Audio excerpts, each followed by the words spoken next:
আসসালামু আলাইকুম। সিএনটিভি 24 এর দিনের সংবাদে সবাইকে স্বাগত জানাচ্ছি শিশির চৌধুরী। শুরুতেই সংবাদ শিরোনাম। সারা দেশে নজিরবিহীন সহিংসতা, হামলা, লুট ও অগ্নিসংযোগে নিহত শতাধিক। সাতক্ষীরা ও শেরপুরে জেল ভেঙে পালিয়েছে কয়েদিরা।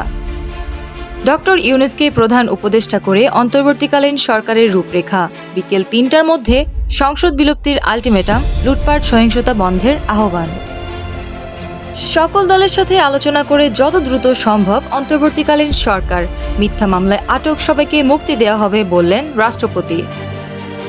তারেক রহমান দেশে ফিরবে, খালেদ জিয়াও জনসমুখে কথা বলবেন শীঘ্রই, জানালেন মির্জা ফখরুল।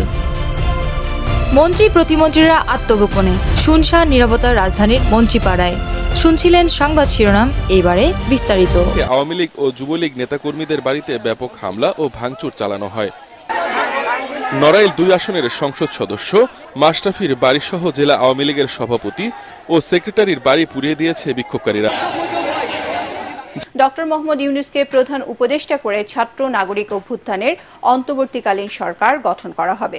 তার সঙ্গে কথা বলে এই সিদ্ধান্ত নেওয়া হয়েছে। তিনি দায়িত্ব নিতে সম্মত হয়েছেন। সকল দলের সাথে আলোচনা করে যত দ্রুত সম্ভব অন্তর্বর্তীকালীন সরকার গঠন করা হবে। ছাত্র জনতার গণঅভ্যুত্থানে সরকারের পতন ও শেখ হাসিনা দেশ থেকে পালিয়ে যাওয়ার পর সবশেষ পরিস্থিতিতে করণীয় নিয়ে আলোচনা করতে মঙ্গলবার সকালে জরুরি বৈঠকে বসে বিএনপির স্থায়ী কমিটি।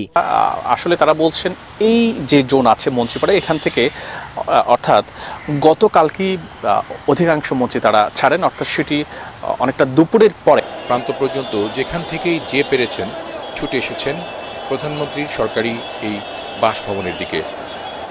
এক পর্যায়ে বিকেলের দিকে এই ভবন ঘিরে চারপাশে লাখো মানুষ অবস্থান নেন। কেউ কেউ ভিতরে ঢুকে পড়েন এবং বিভিন্নভাবে এই গণভবনের গাড়িতে, গাছপালায় নানাভাবে আঘাত করা হয়। আপনারা দেখতে পাচ্ছেন যে একটি গাড়ি পড়ে আছে গণভবন চত্বরে এবং এই গাড়িটি পুড়িয়ে দেওয়া হচ্ছে। বিভিন্নভাবে গণভবনের দেয়ালে নানা রকমের গ্রাফিতি করেছে কেউ কেউ।